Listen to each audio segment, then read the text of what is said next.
Let's go. What a lovely day! Andy, there's a whole world out there. Jump in. Can you dig it? Yeah. You must always pay strict attention. I was just completely enamored by it the entire time. Dude, he did not have to go that hard. I know, man. Isn't it wild? The Jared Cast. So it begins. Hello. How's it going? Good. Glad to hear it. Welcome back to the Jared Cast. As you heard him introduce himself, with me as always is Jared. I am Jared. How you doing, Jared? I'm doing great, Jared. I just watched the new Paul Verhoeven movie. Have you been hearing about it or seeing any trailers or anything? No, I've kept blind. I've seen like headlines, but that's about it, honestly. Yeah. It's called Benedetta. It's quite insane. But it's my first time seeing a Charlotte Rampling movie where she's not speaking English because I'm a fucking noob with European cinema.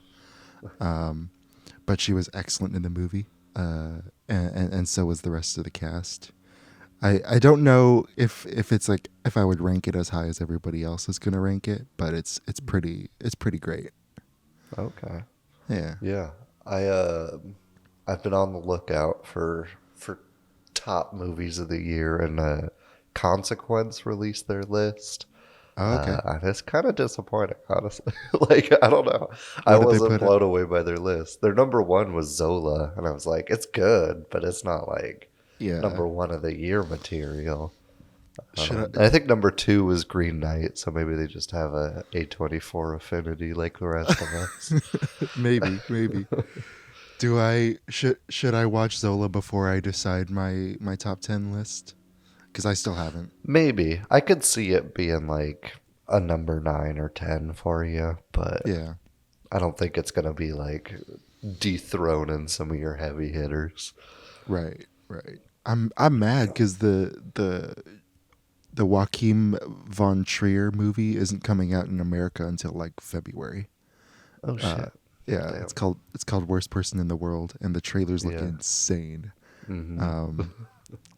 And then I'm also mad that Red Rocket hasn't expanded to out here yet. I might have to go to LA to see it. We'll see. Yeah. Let me know how it is if you do. But we're not here to talk end of the year movies. No, not yet. Give it a few weeks. Spoiler alert. We're here to talk about movies about gamblers. We've got two picks, two gems, if you will. Hard 8, Paul Thomas Anderson's first feature-length film, and Uncut Gems by the Safdie brothers. I feel like most people have at least heard of that movie. I'm excited to get into both of them. They're both solid picks. But before we do, we've got a little top 5. Surprise, surprise. Mixing it up today. We're doing a top 5. Getting a little wild. What do we got?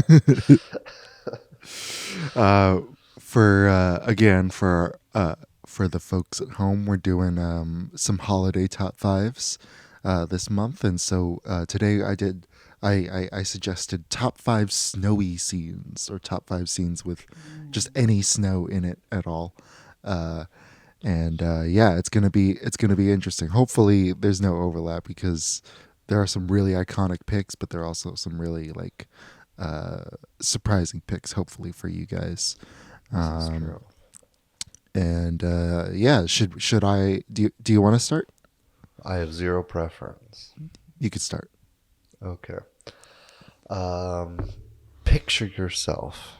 It's 2004. You're a nubile babe hobbling into the theater to see the newest installment of your favorite franchise, Harry Potter. Oh. Specifically, Harry Potter, The Prisoner of Azkaban, with the invisible cloak snowball scene. Hell yeah. I tried picking a list where the snow plays a significant part in the scene or has at least Right. been used in some way, shape, or form. And this was just a wholesome pick. I remember smiling like a motherfucker when Harry's just beating up on Draco and the lads and hitting them in the face with snowballs. Like, it doesn't get much better than that. So good. Sadly, it couldn't be higher than my number 5, but it's still cracked the 5.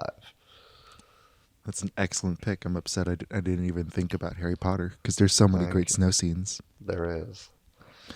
My number 5 is the end of In Bruges.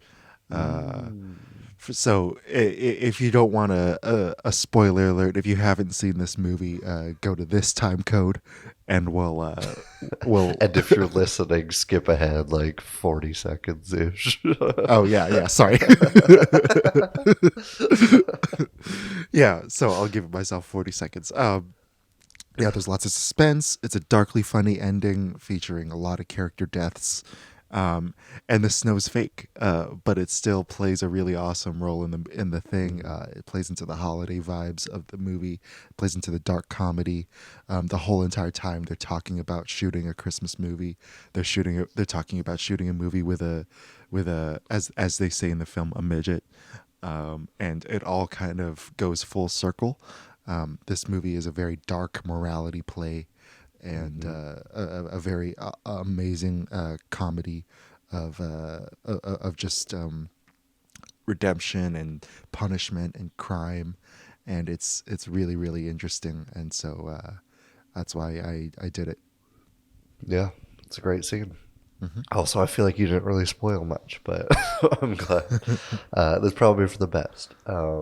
Yeah, we need to talk about that movie on this podcast at some point. For sure. Maybe a dark comedy episode in our future.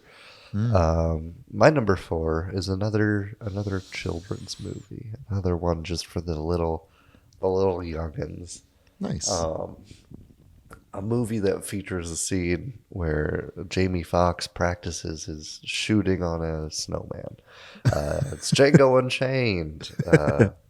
Where he does just that. He's just getting some practice in. It's followed by some great Western montages of them riding across snowy landscapes too. I'll throw that in the mix. So good. But it's smooth. It is so Western. This whole movie is a Western, but there's such homages to just classic Western cinematography in this, with the cuts, with the slow pullbacks, with his hand hovering by the gun. It's just great. It's just a fun scene, and you get to see how deadly Django really is. Hell yeah. I love it. I think that's a great scene as well. Yeah, thank you. My number 4 is not a kids movie like Django Unchained. It's more like a teen movie, but I saw it when I was a kid. It's the film Edward Scissorhands. The scene where Kim sees this barely missed my list. Good.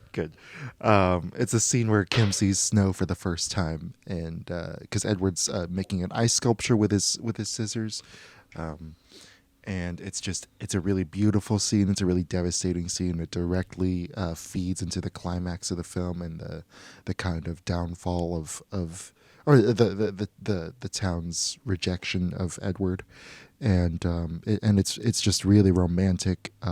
It's one of those things that, was an early indicator of how great a filmmaker Tim Burton would become. Mm-hmm. Yeah, great movie, great pick. I'm kind of glad I left it out now that you got it. Not that there's any rule that we can't have the same ones, but I feel like it's a point of pride when we don't. Yes, I agree.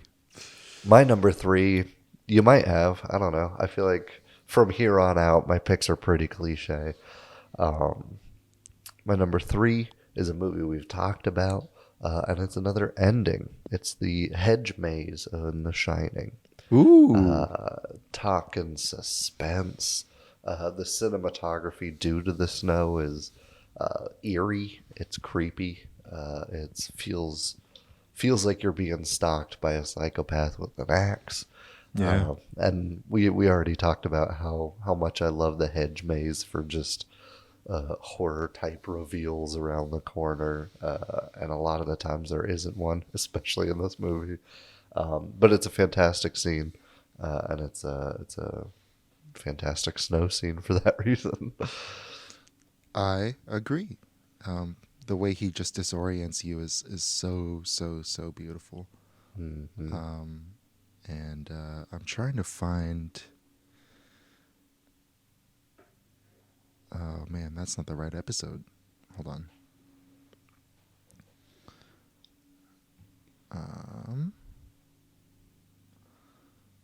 Oh, okay. See, I had the numbers wrong. Okay. Yeah, my number 3 is not from a movie. It's from TV, but it's still it doesn't mean anything about its quality because it is one of the most hard-hitting scenes of one of the most explosive television shows of all time. It's season 5, episode 8 of Game of Thrones, Hard Home, specifically. I think this battle is tied with Battle of the Bastards as my favorite Game of Thrones battle. It's one of the best zombie attack scenes ever. And it's chaotic. It's amazing. There's a brilliant duel between Jon and a White Walker.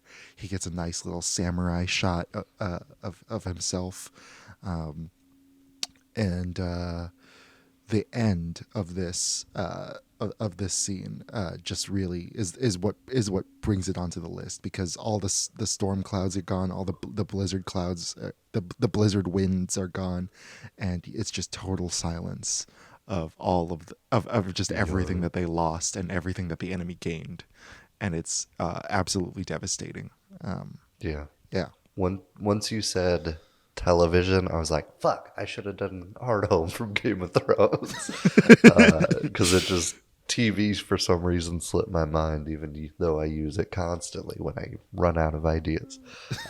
But that's not a run out of ideas pick. That's a fantastic pick, and it deserves that spot. Yes.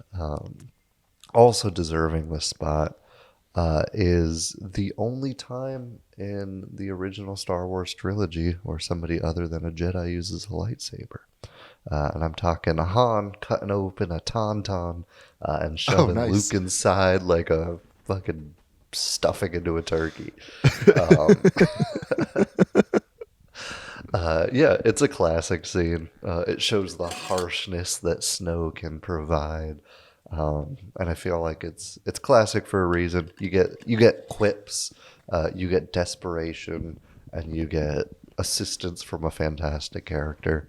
And so the tauntaun scene in Empire Strikes Back. So good. It's every kid's first intestines. Yep, true. On screen. My number 2 is a little more serious than that. It's a lot more melancholic from the film Blade Runner 2049, and it's Kay just watching the snowflakes fall.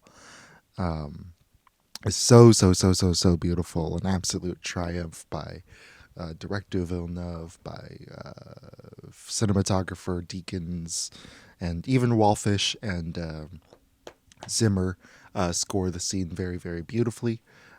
It kind of recalls the sight and sound of the Tears and Rain scene from the original Blade Runner. And I just get the sense from Ryan Gosling's acting that he notices and sees every single snowflake as he lies down on the ground. One of my favorite scenes in the movie, and I still remember it to this day. The like watching it in the theater for the first time. Yeah, it's a great scene of a fantastic film. Probably one of the most impossible films that Villeneuve could have pulled off, and somehow he did.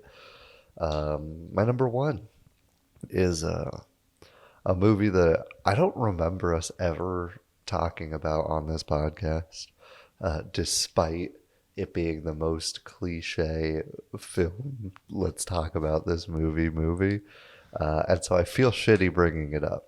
I feel like we're above just being like, oh, this is number 1. But fuck you. I'm putting it here anyway. It's the Boyhood scene and Citizen Kane. Okay. Shot through the log cabin where they're talking about the kid's future, and he's just hanging out with a sled. It's probably the most important scene in that movie. Probably one of my favorite shots of all time. Just the blocking of it is insane. And it's a beautiful moment, and it's one of the only human moments that you feel for Mr. Kane. And it's a great scene. And I'm sorry to bring Citizen Kane into this podcast, but it's here to stay now. Don't apologize, man. Orson Welles is the best. Yeah, I agree. I'm upset I didn't think of Citizen Kane as well, but like, yeah, that's a great pick. I had a few classic movies on here. I had that one, or not that one, but some from the 1940s, some from the 1950s, but I ended up cutting them in favor of kind of a newer classic. I mean, it's been almost 30 years, but this movie has so deeply penetrated the modern consciousness and has been so influential, and the influence continues to this day on television. And it's from Fargo. The entire movie is covered in snow, so I could pick literally any scene. I saw someone else's list and they chose the wood chipper scene, but I decided to pick the scene featuring Frances McDormand right after that, when she's in the car with Peter Stormare's character, and she had just arrested him, and this woman had seen, who's just a completely normal, average Jane, about to be a mother, just living with her husband and chilling, watching him paint and stuff, and watching TV in bed with him. And she had just seen like the deepest, darkest part of humanity invade her town. And she still chooses to look at the light, and she says, "Here you are, and it's a beautiful day." And that's why she got the Oscar, and that's why she's the fucking best even today. True. Yeah, love Frances McDormand, and I love this scene. Yeah, Fargo also narrowly missed my list, but not with that scene or the wood chipper scene. With the one of the opening scenes with the kidnappers getting pulled over by the cop.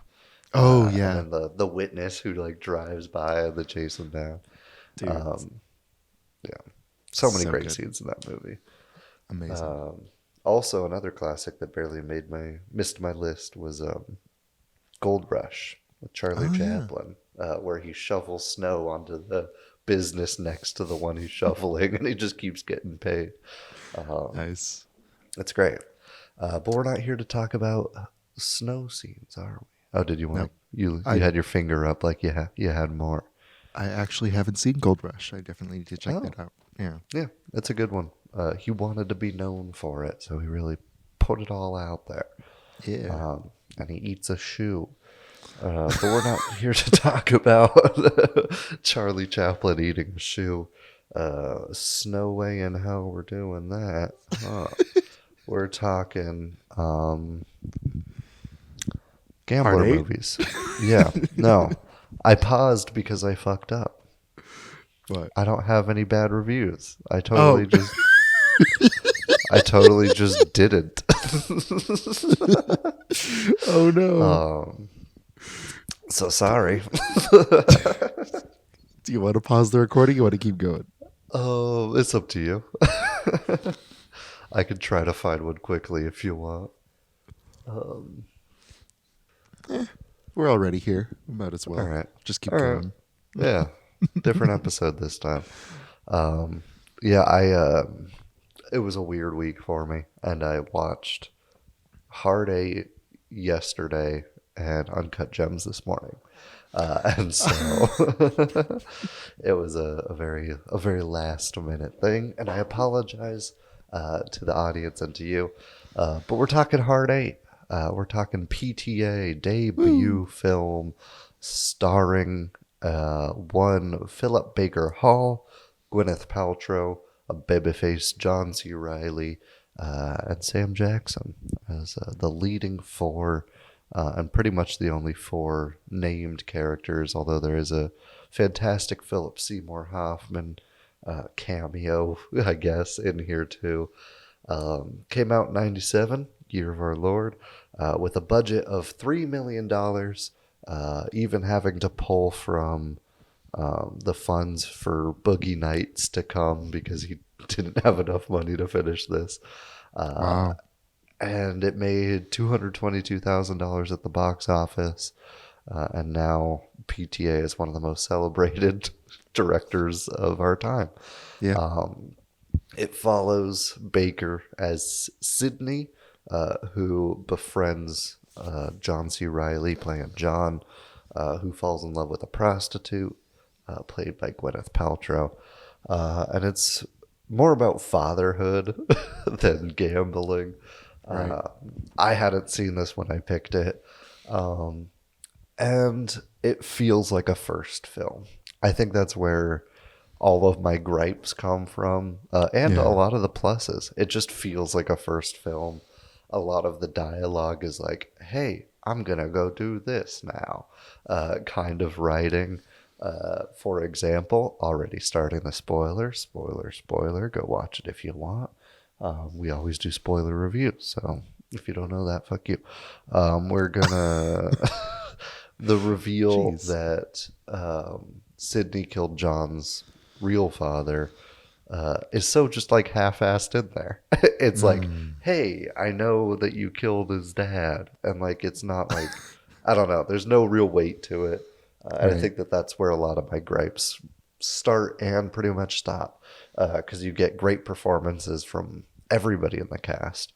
Gwyneth Paltrow doesn't really ever blow me away, but I loved her in this. She was fantastic. The cinematography is super smooth. It's got that like classic Vegas gambling movie cinematography, but it stays away from like falling into that a lot of the times. The score is pretty fantastic. It's real noir jazz inspired. And the rest of the movie's pretty great. I just think it's unpolished through and through. And that's pretty much my gripe with it. And I think it takes away from a lot of the big moments of the film. So I'm going to give it a 7.1 out of 10. Yeah, I agree. I think I felt the unpolished nature of the film in the first two scenes, especially when Sidney first meets John and treats him at the diner, and then when they're in the car together immediately after. It just feels awkwardly paced. I don't know, Philip Baker Hall and John C. Reilly are both amazing actors, and so I don't think it's their fault. I think it's just in the dialogue is just weirdly written. It's kind of it feels like he's taking an impression of what he likes about noir and kind of just writing that. Which is weird because the rest of the movie feels so original and feels so like early him, and I really appreciate the rest of the movie for that. But for some reason, those two scenes just feel like he's copying Jonathan Demme a lot, with the kind of staring directly into the camera. I think that works better in the car scene, in that scene that you mentioned with John's, or the reveal of John's father. It works a little bit better there, even though the dialogue isn't that great. And it works a little bit better in when Sidney gets to know Clementine in the diner. Yeah, it just doesn't. It feels like something that I could do now. Yeah.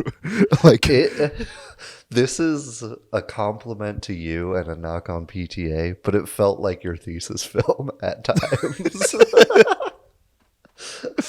Oh man, yeah. He doesn't use a 35, but yes, I agree.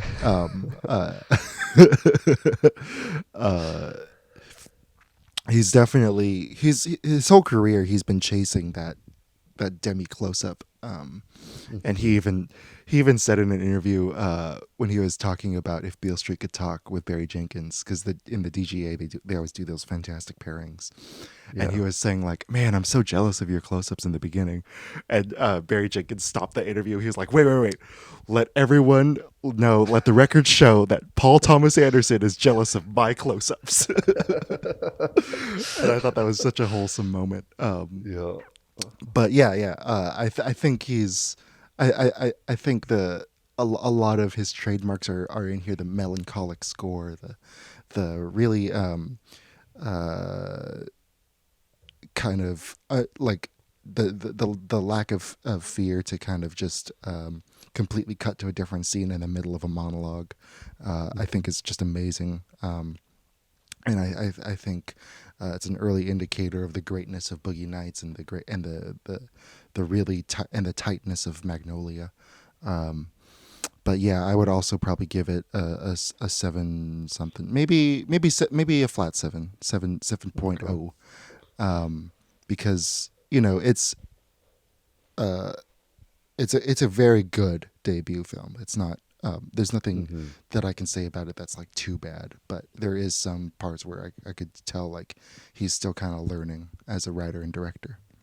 Yeah, absolutely. Nobody expects Orson Welles type debuts. Like, right. You got to start somewhere, and I feel like this is a great place to start. If my first feature will be like this, I'd be happy. I'd be satisfied. Yeah. It was originally a short film, and he was approached at Sundance to turn it into a feature. And I think that's where some of the pacing issues come from me too, which is a lot to do with the unpolished nature that we were talking about. A lot of it is like that pacing and kind of just the rhythm and feel of the film as you go from one scene to the next. And there's moments like when he goes to the motel room and John and Clementine have held a hostage for $300. And it comes out of nowhere. There's no hint that it would come. Not that there really has to be. Like, I'm down for surprises, but it just felt like, like this is what the movie's about now, kind of feeling. And it comes halfway through the movie. I was watching it with my significant other, and she was like, "I'm waiting to see what the point of this movie is." And I still don't know. And that was like halfway through, right before that scene. Right. Which I don't fully agree with. I do think the fatherhood story is a compelling one, but I kind of get where she's coming from. It takes its time getting to any meat, and it feels stretched from a short film, which is kind of a curse of adapting a short to a feature. You're going to have to stretch and add material where there wasn't. I don't know. Did you feel the same thing in that department in terms of the pacing and the rhythm of the film? I didn't know that this was based on a short, but it does feel like two different movies, for sure. Yeah. I mean, I struggle with the hostage scene because that scene's actually pretty well directed. And I enjoyed the surprise of it, but I can easily see how that would put a lot of people off, like just kind of coming out of nowhere and like not really like waiting that long to introduce the crime aspect of it. I think that that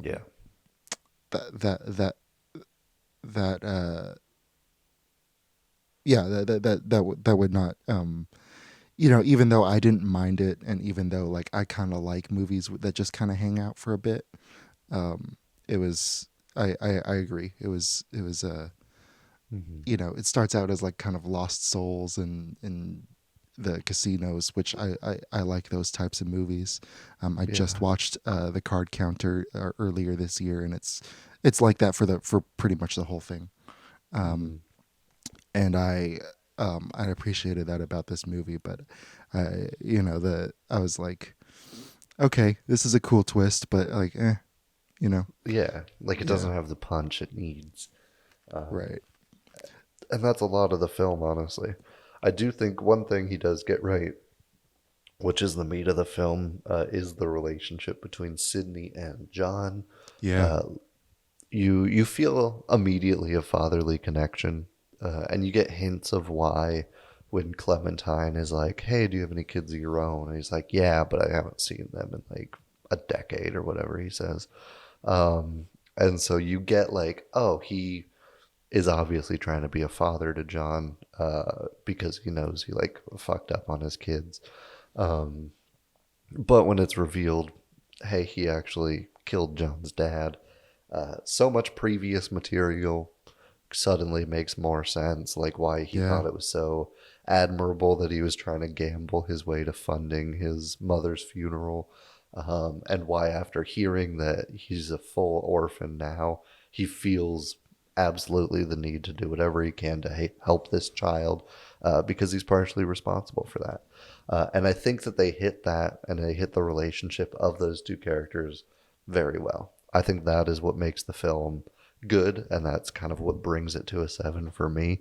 I also really like Clementine and how she's like a pseudo daughter figure, but also just kind of this match for John that he sees. And it's not as creepy of a relationship that I thought it might turn into. Right. And I like it. I like the relationship between those three characters a lot. What are your thoughts on that? I agree. I think they're absolutely key to enjoying the movie and to just seeing the heart of, I think, what PTA was trying to do, which was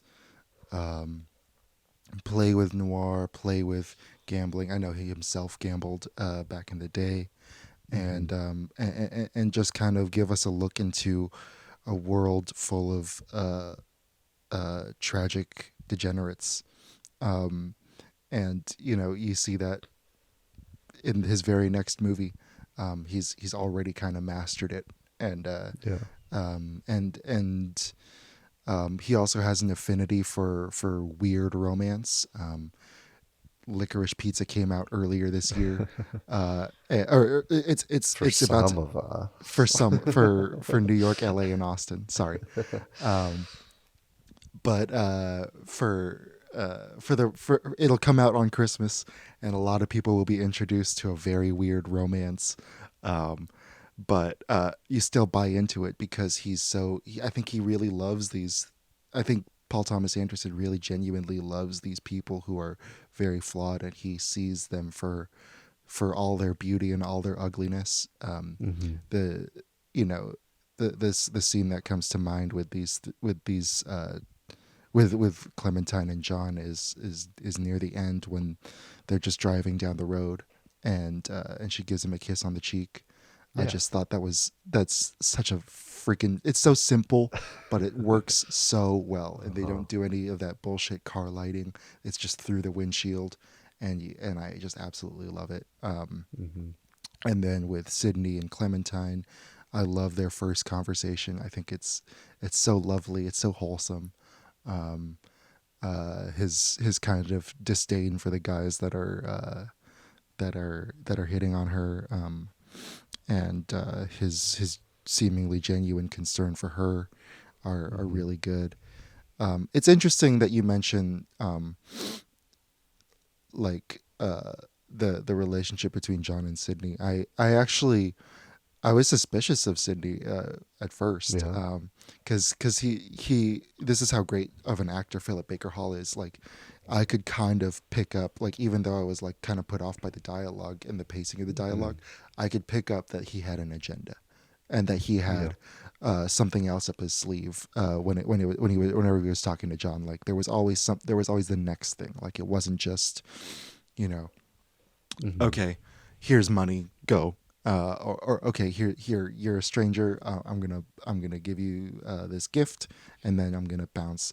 No, he was always like, you can follow me if you want, and I was like, well, of course he's gonna follow him, and Sydney knows that John's gonna follow him, and so I'm like, I was wondering what the agenda was, and I was like, at first I was like, oh, he's gonna recruit him into some scheme or some heist. That's or what something. I thought. I thought this was going to be like some Ocean's 11 shit where we're going to count cards. Right.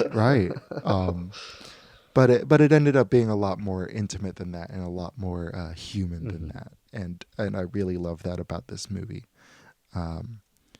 It even that though, I probably would have been like high sixes. Can you guess the scene that would put it into the 7 range for me?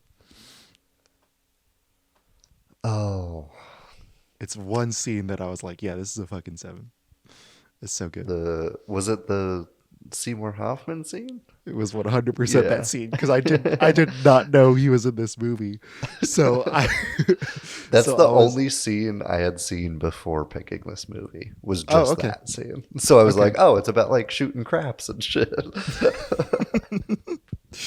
Yeah, I mean, it's just such a, he's not even, I don't think he even has a name. I think he's just called Craps Player. Yeah. And he's got a fucking bullet. He says old timer like 50 times. Yeah. It's so charming, it's so beautiful. Like that scene, I think, is a great microcosm for the movie, because it's about kind of the tension, not the tension, but the difference between the old and the young, and the old gambler and the young gambler, and all that stuff, and how they approach life, how they look at life. Yeah, I love that scene too, and I think it brings it up in score for me, but it also keeps it down because it just made me want more of that and that type of thing. Where like Seymour Hoffman commands that scene.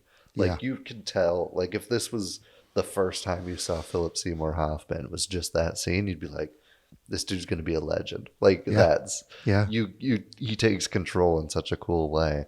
And like the small details of that scene are fantastic too. Sydney putting 2,000 on a hard 8, and him being like, okay, me and you are the same. And he puts 100 on the hard 8. Like, no, it's, you just get so much greatness in that scene. And then it just kind of fizzles out and you never get it again. Like that's just, that's kind of how the movie is for me, is you get like good directed scenes, like the hostage scene.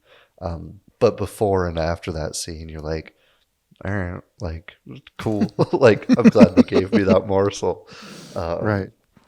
And so like those sweet moments are great. And I think the structure of having that reminded me a lot of There Will Be Blood, where like you get like the bowling ball scene. But before that, where Daniel Day-Lewis is doing nothing, it's still great. And he found a way to bridge the gap between those fantastic scenes, even as early as Boogie Nights, which I think was the next film to come out by him. He immediately learns how to bridge that gap. And I think that's why the structure felt like a short film expanded to me, is because he didn't quite figure out the link between what he wanted to do and when, you know. Transition to favorite scenes. I'm sure that one makes the list. If you want to wrap her up here, anything else you want to say before we do that? Let me think. I love that some of his sense of humor is also still in here. Like, I think I counted them hitting the hostage in the head 6 times, and every time I thought it was funny. My favorite was Sydney going back for like the last one when he starts waking up. Yeah, and I think that's a great moment of his of Paul Thomas Anderson's kind of dry humor, and one of the reasons that scene would make my favorite scene list. I also had the diner scene between Clementine and Sydney, after she gets off work. And I love the cutting to the different items of food on the table to start the conversation. I thought that was a beautiful way to establish the scene without using an establishing shot. And I think teaching John how to gamble is a great sequence. I think telling John that he loves him on the phone was really heartbreaking and really one of those great magical moments that makes the movie good despite its flaws. I think Jimmy's monologue in the hotel room is also great when he's pointing a gun at Sydney. And I think the oneer through following behind Sydney's back through the casino is pretty impressive as well. Mm-hmm. Yeah. That oneer is probably my favorite shot in the whole movie. Yeah. Very, very Children of Men, where it gets distracted by like people gambling. But the way they kind of like bridge that turn and then keep moving, and then you're just behind him again without turning the camera. Very smooth. Very well done. Yeah. Yeah, that was definitely my favorite shot. Sydney telling John he loves him on the phone was one of my favorite scenes. Same with the kiss on the cheek with John, and that John learning to gamble the right way to just get a free room. Also was fantastic. My favorite scene besides the crap scene is the end where Sydney is in Jimmy's apartment, and they cut that between Jimmy gambling in the same fashion that Philip Seymour Hoffman gambled, which was a great callback to, and then the John and Clementine driving away to safety. Just the intercutting between those three and like the relationship that all three scenes have with each other, and just the putting that all next to each other. It was beautifully done, and it was beautifully executed, and I loved it a lot. Also, the delay when Jimmy finally walks in, and they're just like making out and like getting busy, and you know that he's going to get shot, but you don't know when, was fantastic suspense. It was very Hitchcockian, show the bomb before the characters know about it type suspense. And I loved it. I thought it was a fantastic scene all around. Yeah. And I think it shows Sydney's growth as well, because he could have easily taken them both out, but he waits until Jimmy gets clear of the girl before he shoots him. Says a lot about Sydney. Yeah. I think that's a brilliant sequence. I agree. I also I love the close up of the door handle. Like it's so again, like this is what makes him great nowadays, and after this movie, what made him great, he takes a very simple idea and just uses it really in a really human way, in a really relatable way, but it like still plays into the suspense, it plays into the stuff like that. It's super good.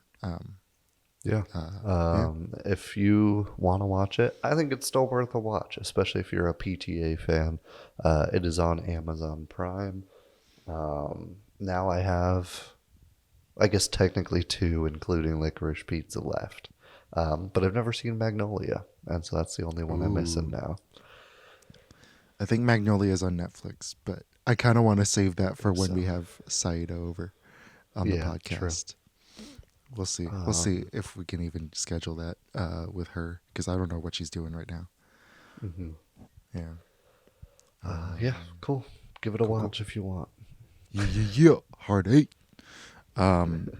This next film is also on Netflix. It's called Uncut Gems. I love this movie. I saw it twice in the theaters. Both times I was sweating because it is a treat. Like it really gets you into the headspace of a gambling addict, which I love. And I think it's one of the best movies of the previous decade. I don't think I should. I can't in good conscience recommend it to all of my friends, because I have a lot of friends that struggle with anxiety, and I don't want them to watch this because it's really unless they're having like a really good week, then they can take it. Yeah. But if they're having a bad week, then they definitely should not touch this movie because it is very effective even for people who don't have anxiety. It follows the legend himself, Adam Sandler, playing Howard Ratner, a jewelry salesman, a jewelry shop owner. I mean, who finds himself who finds his path beset on all sides by all kinds of obstacles and all kinds of wicked people, and also by himself and his sickness and his selfishness and all of his flaws. The film is by the Safdie brothers, who made a name for themselves by making the films Heaven Knows What and Good Time. I have not seen Heaven Knows What. I've heard great things. But I did see Good Time before I saw Uncut Gems, and I was very, very impressed. I rightly guessed that it would lead to a comeback for Robert Pattinson, and it certainly has. And it kind of so they worked on Uncut Gems for I think over 10 years, and they actually showed an early draft of the film, early draft of the script to Adam Sandler. He said no at the time, and because he had no idea what the movie was and what they were about. And so later on, after making Heaven Knows What, after making Good Time, they had built up that credit, and so like now they had the means to make a $30 million movie. And yeah, I think this is a match made in heaven between the Safdie brothers and Adam Sandler. I think there's a lot of this is a great character study of not just the main character but every character. The Uncut Gem is not just a reference to the black opal from Africa, but also to the people within the movie. They are all uncut gems, and when you take a deeper look at them, you see beauty, you see joy, you see humanity, even though they're all just cursing nonstop and yelling at each other for the entire movie. You still see that wonderful those wonderful qualities in people, and their capacity to love and to improve themselves. And maybe not even to improve themselves, but just to try, I love this movie a lot. Uncut Gems, I'm going to give a 9.6. I think, again, one of the best movies of the 2010s, even though I don't know if I would, if it would make like a personal favorite list, but if I had to make like a top 10 as far as quality, I think it would be in there for sure. Yeah, and I think that sums up how I feel about it. I think it's a very high quality movie, and it's not fun to watch at all. I mean, it is at times, but it's rough. It's anxiety inducing, and it's incredibly stressful. But before I go further into my thoughts, oh man, pulled a fast it's time one for on Jared reads poorly written reviews of movies that we're watching because it's funny to make them laugh and stuff. Woo! I quickly just scrolled through IMDb where I usually find these, and one name popped out. A frequent reviewer, probably our only frequent reviewer for this segment. Quinn Chow makes his grand return, giving Uncut Gems a 1 out of 10, saying a bit promising at the beginning, but overall too long and messy. The intense action scene only at the end should have done better. And his review says this. This film start at 2010, Ethiopia. A wounded miner carry away a bunch of men, and 2 years later, at New York, a gem seller, Howard, checking his colon scene. As turned out, this film is about Howard using the money he obtained from selling the uncut gems from Ethiopia to Kevin Garnett to bet the win on Kevin Garnett's team, Boston Celtics. Entire film too long and messy. Make the film quite bored to watch. Barely intense scene is Phil kill Howard and Arno at the end. At the end, Howard win the bet. He released Phil from the bulletproof door. Phil shot him to death. Paramore of Howard. Julia, bring back winning cash to celebrate with Howard. That's it. Another disappointed film. Paramore. Paramore. Oh man. Never change, Quinn Chow. You should That's just my dream guest on this podcast. Oh man. Just bookmark his user page and I should. so that we could check him forever. Yeah, he's a very prolific movie watcher, though. I'll give it to him. Like, Yeah. scrolling through his page, he's got like 50 2021 films on here. Oh, nice. Yeah, I think the last time we saw him was maybe Last Night in Soho was one of the reviews we did. Anyway, we've heard a little bit from him every now and again. Thank you for sharing your opinion. We love you, Quinn. Woo! Yeah, I like this movie a lot. I think it toes the line of being unbearable to watch and enjoyable super well. It's very like Von Trier in that way. I think the performances by a ridiculous cast. Like, if you told me that I would watch a movie with Adam Sandler, Adida Menzel, and Kevin Garnett, I'd be like, what the fuck are you showing me? And The Weeknd. And The Weeknd. A movie where Adam Sandler punches The Weeknd. Yeah. I would think you were doing like Sing 3, and that's what I was watching. But it's not that. It's instead you get a frantic story of an addict from the perspective of an addict. It takes pretty much everything I hate about New York and puts it into one film, which is fun. Damn. And never mind. I'll save that joke for when we stop recording.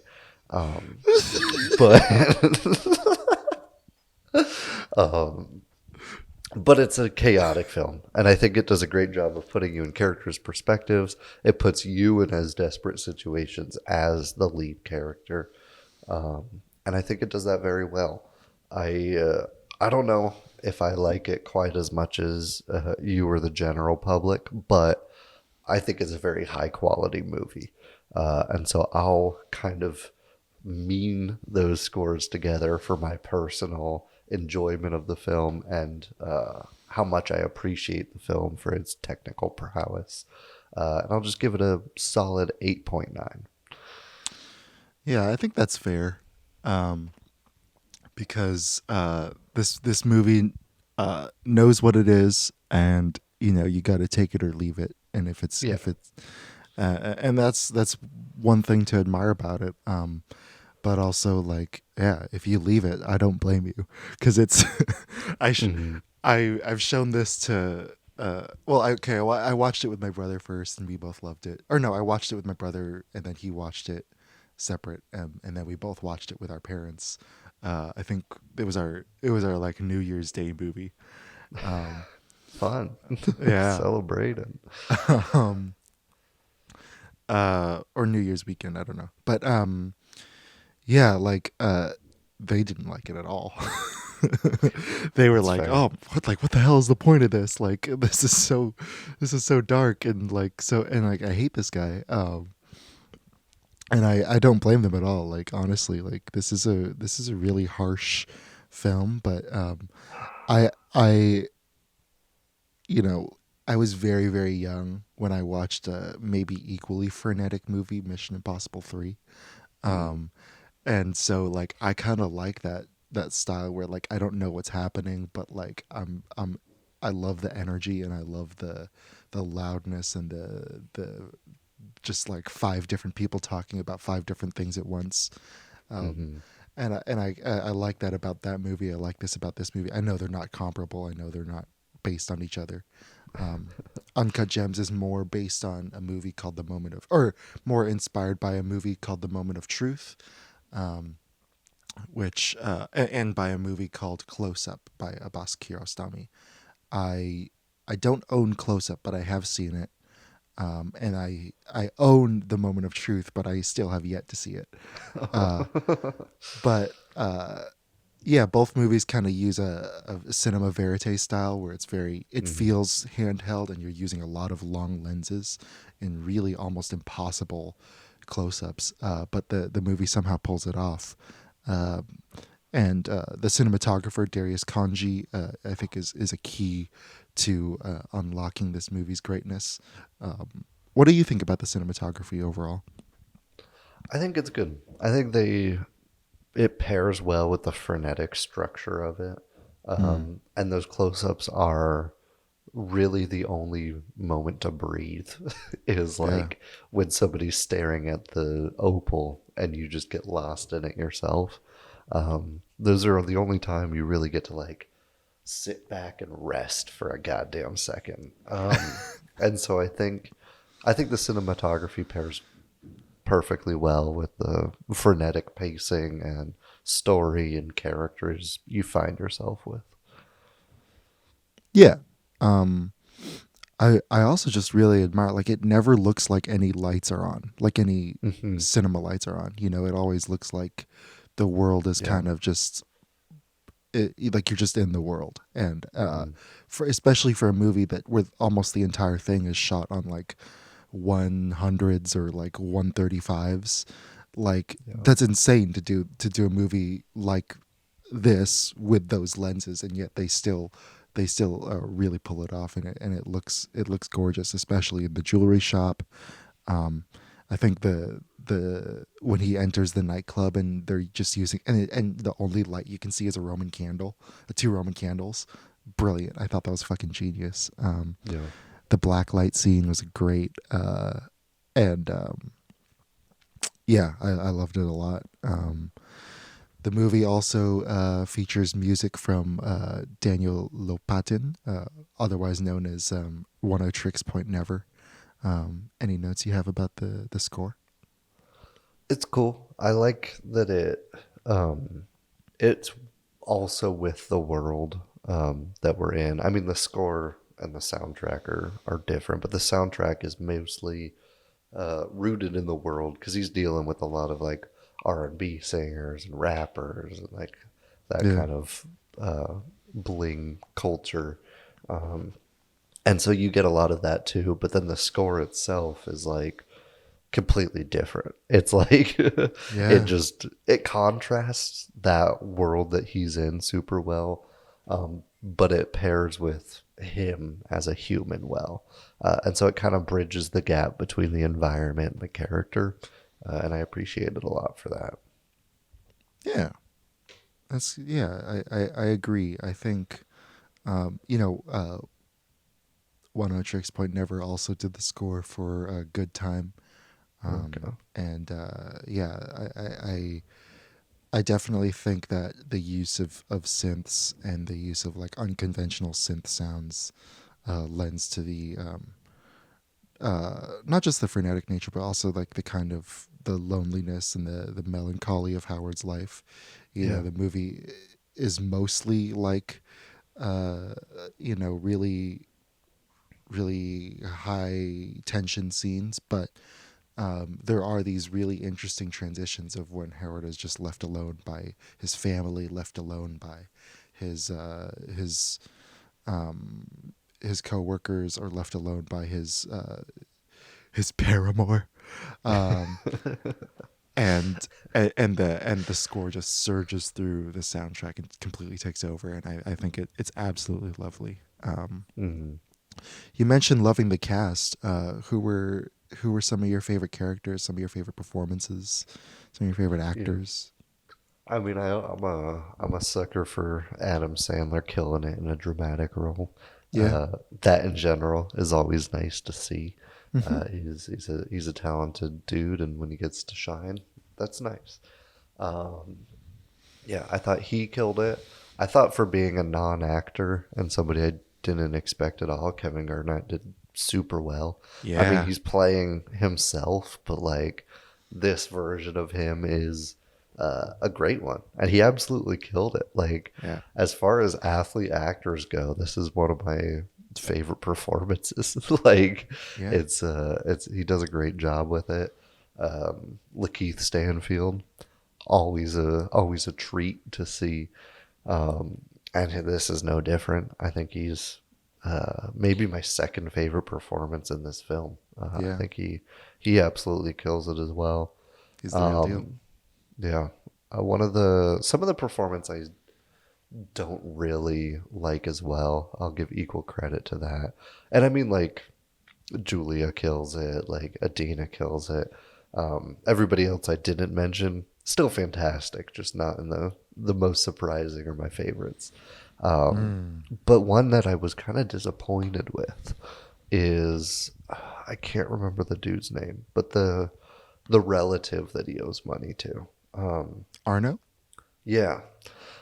It's just, I don't know. I feel like that's such a complicated situation to be in when you're owed $100,000 and you're making threats on a relative's life. Like, that's such a nuanced situation to be in. And I didn't get a lot of that nuance. I don't get a lot of, this is somebody I care about. I get a lot of, this is somebody who owes me money. And I kind of wanted to see more of that duality. You get it at the end with that climax scene where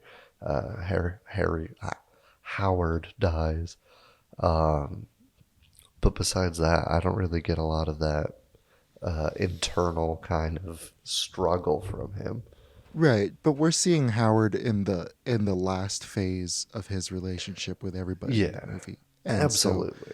So I actually kind of like that. I don't know, like I because the moment you see Arno at the dinner table in Passover, I'm like, what the shit? Like, this is his brother-in-law?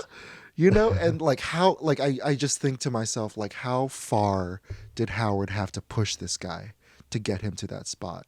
And we're about an hour in when we see that, or we're more than an hour in, I think, and so I already know Howard's behavior. I know how he treats people. I know that he uses other people as a means to an end for his sickness, and so, I believe it, and even though I don't, and I for me personally, I don't really need to see the rest of their relationship. Like, the fact that he's fucked up that badly is enough.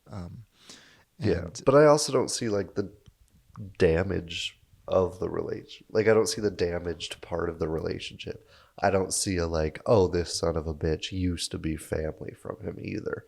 I see just, this motherfucker owes me money, and that's it. And so if he had, like, the rubble of the relationship in his performance, I think I would have, I don't know. I wanted a little something, but I get where you're coming from too. Yeah.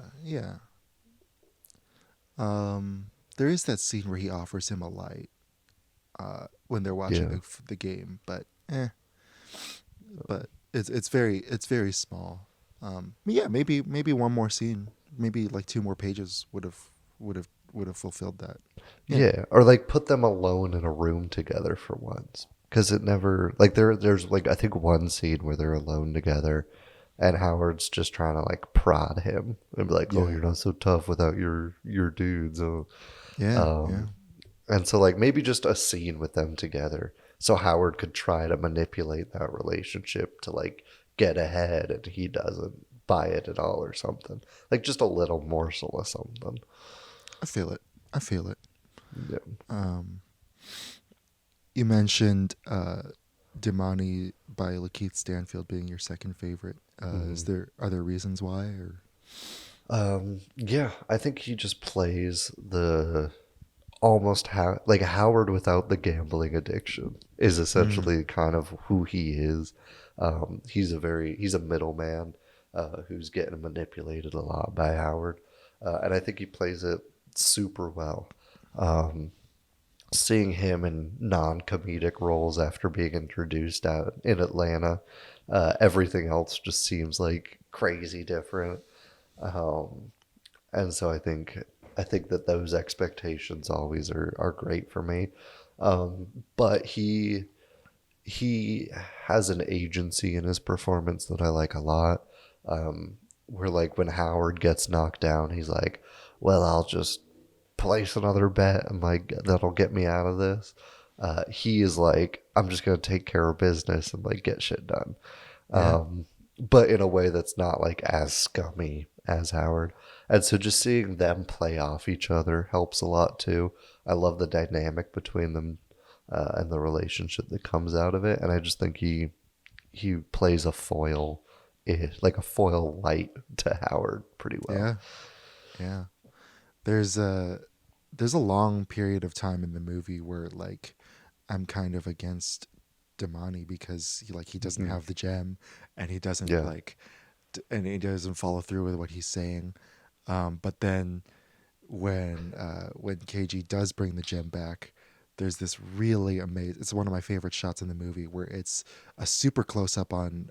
It's almost a cowboy close up on Damani, and it's like dollying left and panning right to keep his face in center frame while he's turning around and he's just shaking his head at Howard like this motherfucker doesn't even have the ring, man. Like, come on. And that's when I realized, like, oh, this is why Damani's behaving this way, because he's had to deal with this for years.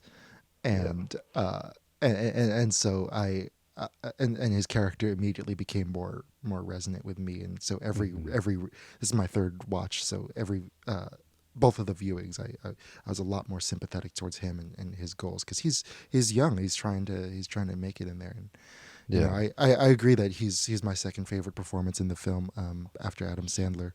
I remember watching the Variety Actors on Actors, so like Brad Pitt was promoting Once Upon a Time in Hollywood, and Adam Sandler was promoting this. And like for the first question Brad Pitt asked him was like, "Was that actually your colon?" And I think it was. I think it was the footage, but he was awake in the scene because it wasn't a real colonoscopy. But and then the second question that he asked was like about Lakeith Stanfield, and Adam Sandler was like, "Yeah, this kid's the real deal. I think he's gonna go." And I was like, "Yeah, I agree." Yeah, the dude's insane. It's funny you mentioned having the moment where you side with Damani, because I had that exact moment, but it was a different scene. It was the phone call after he leaves Howard at like the training facility for the Celtics, and he's like, "Dude, I can't have you like acting this way when I'm trying to do my business. Like your fuck ups are bleeding into my life, and I'm not gonna take it." And I'm like, hell yeah. So it was like this exact same motion that you went through, just at a different point in the movie. And I think that's rad. Right. Yeah. What's his name? The guy in the beginning who leaves the shop. He has a similar moment. I don't see his name in the cast. I apologize. But yeah, he works in the shop at first, and then he escapes early on. But they give him a little moment where he's working at another shop, and he sees Howard on the street, and he's just shaking his head like, man. Yeah, I love that. I love that performance. You also mentioned Kevin Garnett. I agree. I think this is the best performance by an athlete that I've seen. Besides. I don't want to. Andre the Giant and Princess Bride.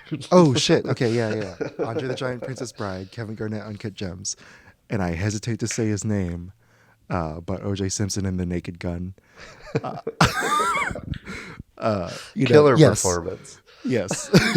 The man is a murderer. The man's a weirdo on Twitter. The man committed armed robbery and served his time. Did not serve his time for the savage killing, but was fantastic in The Naked Gun. Anyway, sorry. Yeah. Can I spitball some other names at you to make you feel bad about your list? Oh, you go for it. Namely, one, Kareem Abdul-Jabbar in Airplane. offended. Yeah, okay. And I guess Arnold Schwarzenegger's less. He's more of an actor than an athlete at this point. But Yeah. never forget the roots. That's true. I forgot the roots, and I apologize, Arnie. Kareem was okay. But yeah, I love Garnett in this movie. For those of you who don't know, I grew up I grew up in Southern California. Born a Lakers fan. I was a Lakers fan before I was born. You could say, because my parents remember the Showtime era with Magic and Kareem. But this movie made me root for a Celtic. Like, enough said. Like, Powerful stuff right there. It's really powerful stuff because I remember these guys were the bad guys. I don't remember this game specifically because I didn't watch the Eastern Conference a lot back then, but I do sort of remember Garnett's season that year, and it was it was pretty great, and I think they were very wise to choose him. Originally, they wrote in Amare Stoudemire from the New York Knicks because that would have been a more a tighter connection to Howard, because Howard was a Knicks fan, like every New Yorker back then. But he. I think Stoudemire couldn't make it or something, but I'm so glad they got Kevin Garnett. Now not just one of the top 10 power forwards of all time. Now he's like one of the top 10 athlete actors. Yep. And seeing his journey as well, like he has a very clear motivation. I love the split-second montage that you get where he sees the entire history of his life in this gem. Yeah, and not even that, like the history, like where the gem came from too, and like merging the two. It's fantastic. Man. It's so good. I love it.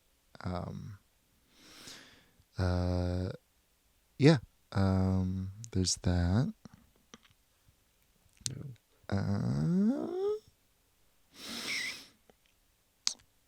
Any other big notes about the writing specifically that you had? Yeah, this is kind of about the writing. I like that they tie exploitation into the film.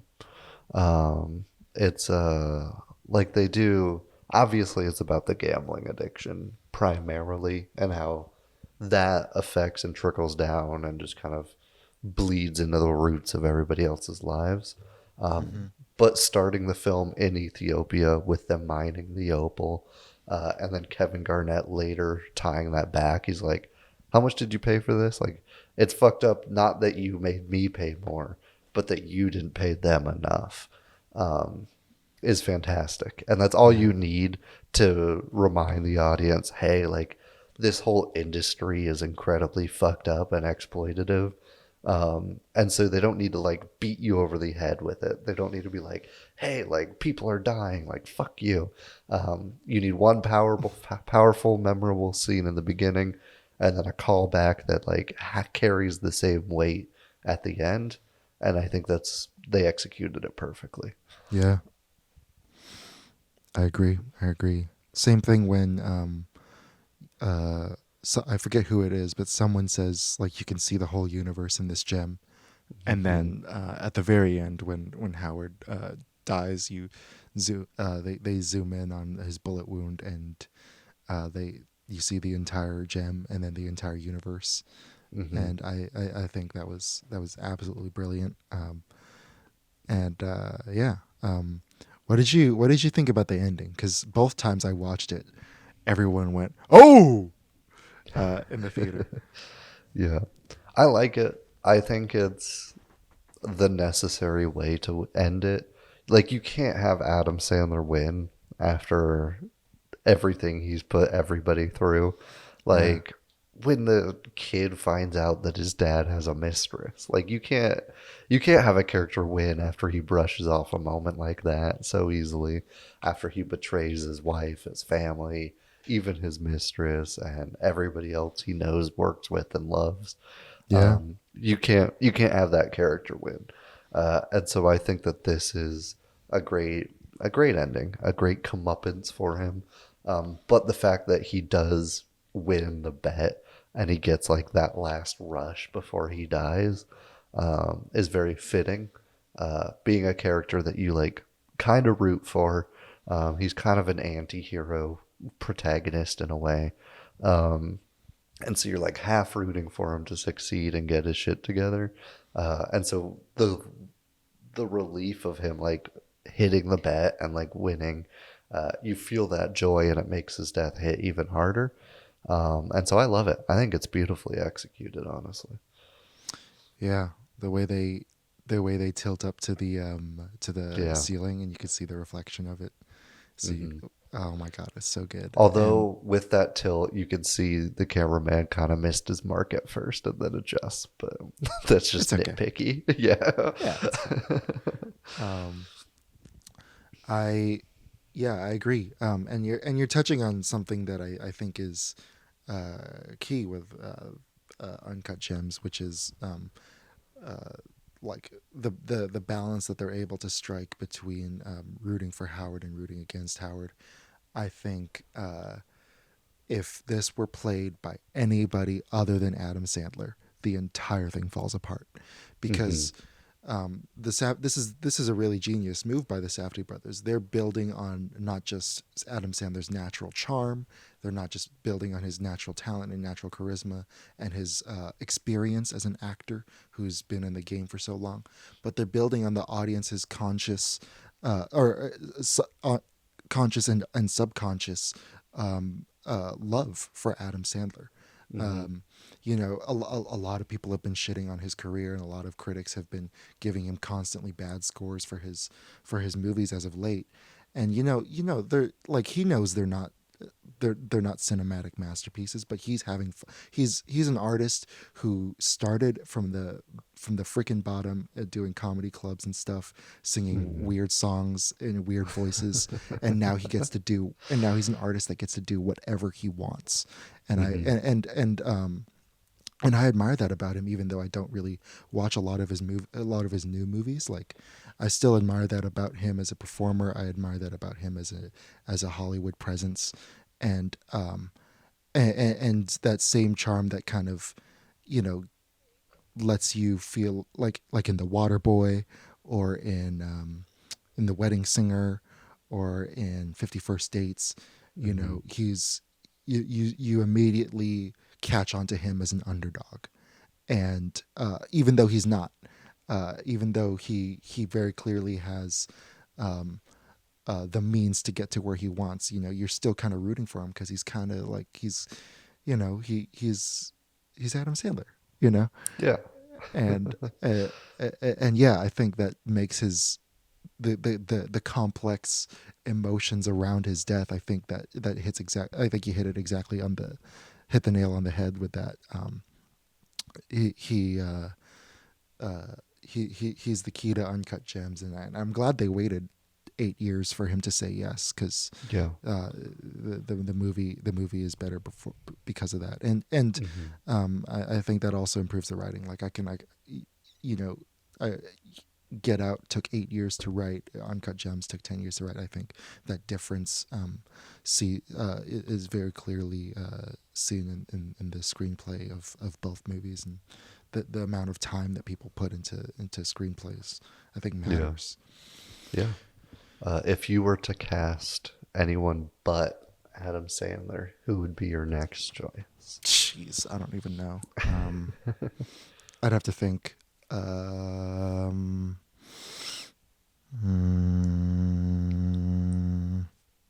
Because immediately, like, similar actors came to mind. Like, Jim Carrey maybe has potential there. Maybe Jim Carrey. Or like an Eddie Murphy even. But I don't know. There's obviously not going to be anybody who could nail it as much, but I'm curious if you have any names. Yeah. I agree with the direction you're going. Like, it should definitely be a comedic actor in the role, because there are Weasley. yeah, and there are a lot of scenes where, like, makes me laugh, or Howard makes me laugh, and I agree. I'm trying to think though, who else could play? Ooh, Jonah Hill. Jonah Hill would be great. Maybe. I was thinking David Spade, but you don't really root for David Spade that much. I've never rooted for David Spade in my life. I'm gonna be honest. Yeah, but I think he would be good. He would do a great job in the performance, but it wouldn't have that charisma and charm quite. Right. Man. I'm putting you Just on the spot. You don't dude, have to. Dude. Tobey Maguire. Right? Yeah, if he could pull it off, it would be great. He would need to like hunch over like Adam Sandler does, because they're both kind of too tall, so they had to like have them shorten themselves. But yeah, like I think that would be my Tobey Maguire with like a lot more facial hair, I think. And then Arno was played by Willem Dafoe. No.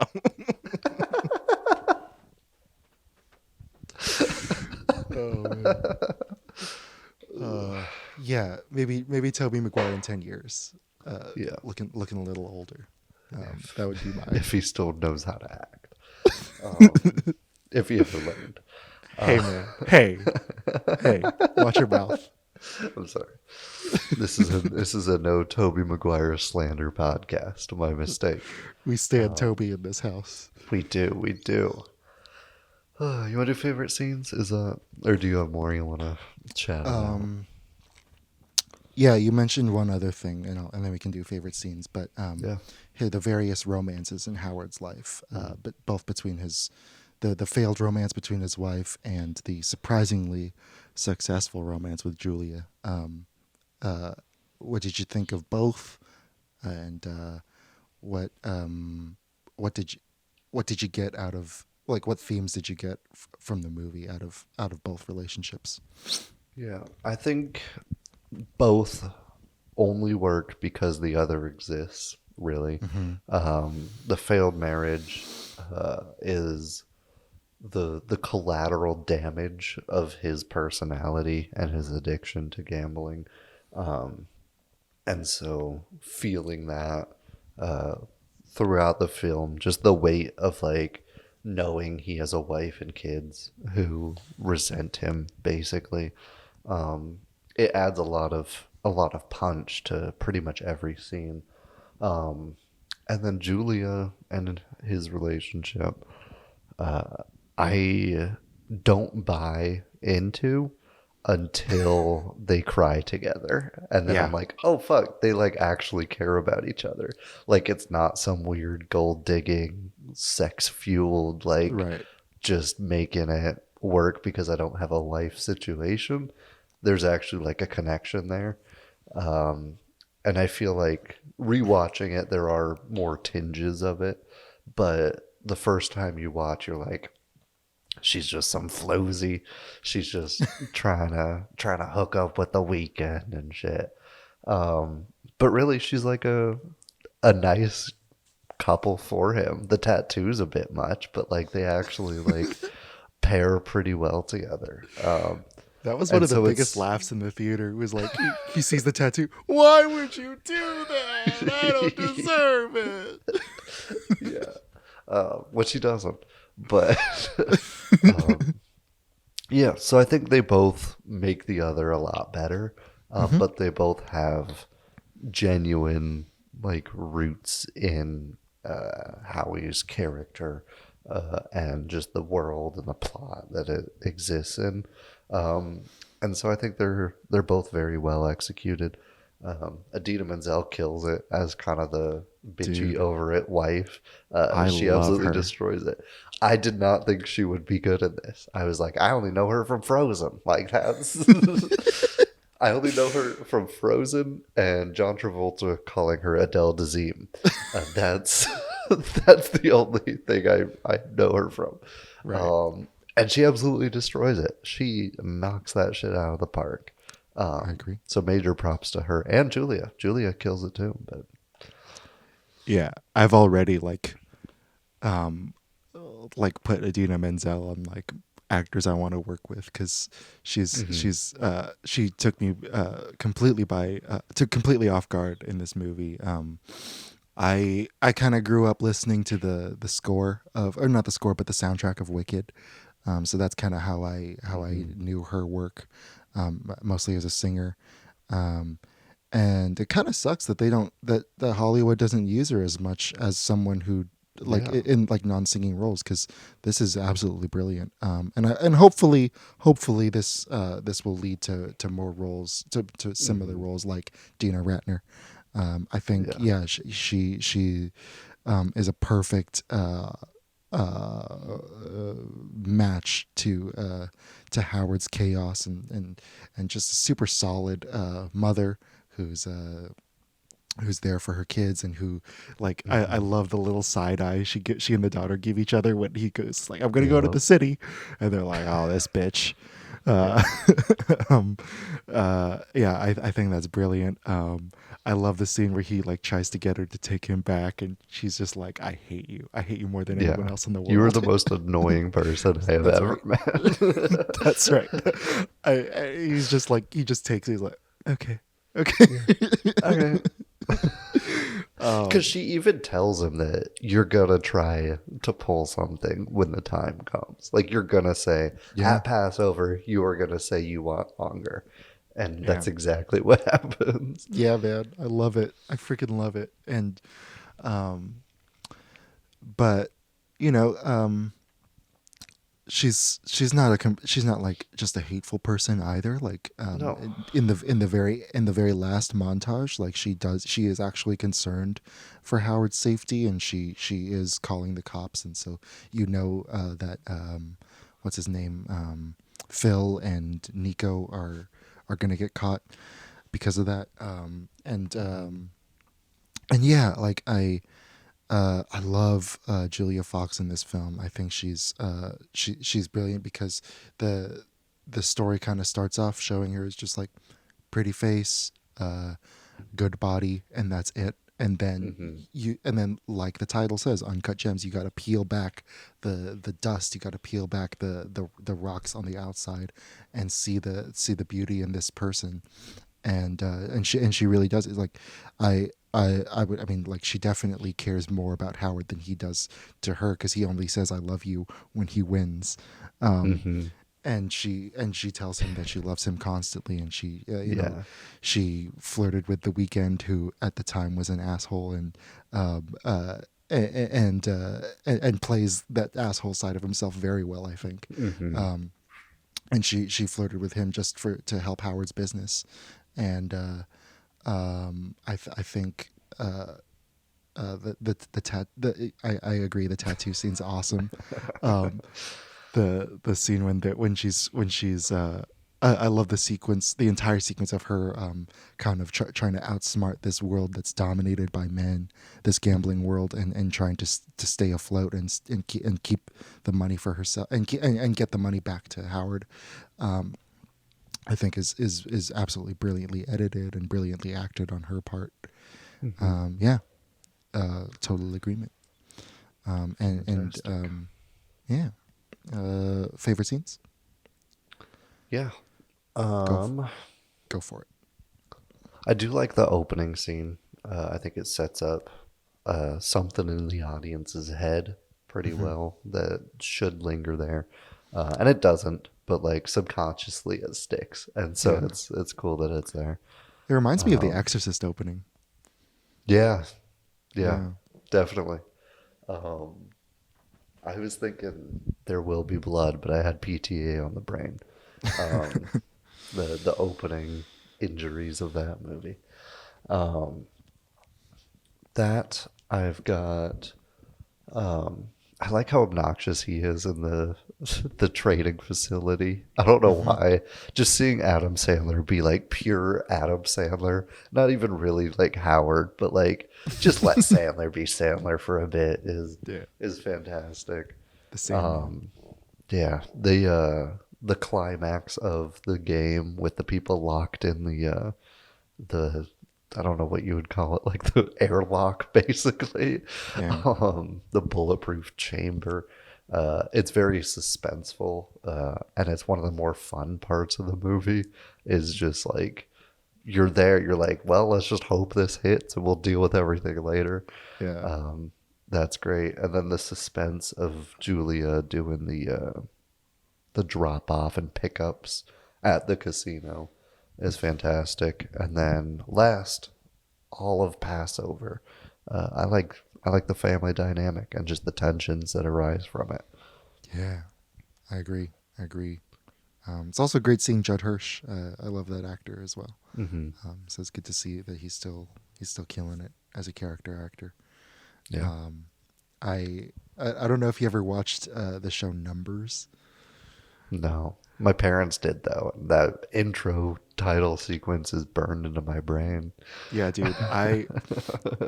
That was my gateway into crime procedural drama. And Judd Hirsch plays the dad of both the kids, and so that's kind of how I know him. Nice. But yeah, I love him in the movie as well. Yeah, I had some matching favorite scenes. Kevin Garnett winning the game, I thought was brilliant. The way they edit, the way they're not even cutting to the game; they're just showing the game on TV, and so I think that's very key when you're dealing with people like this. You know, you want to still retain Howard's perspective no matter what, and so I admire them for not cutting to the game footage. Even though it would be perfectly tempting to do so. I think I had Kevin Garnett seeing the gem for the first time, Kevin Garnett returning the gem, and the final confrontation between Kevin Garnett and Howard, I think are all in that list. I think the cowboy close-ups on both of them are fucking gold. True. I was a little sad, but like also I understand why those scenes were in the those two close-ups were in the trailer, because they're two of the best close-ups in the movie, I think.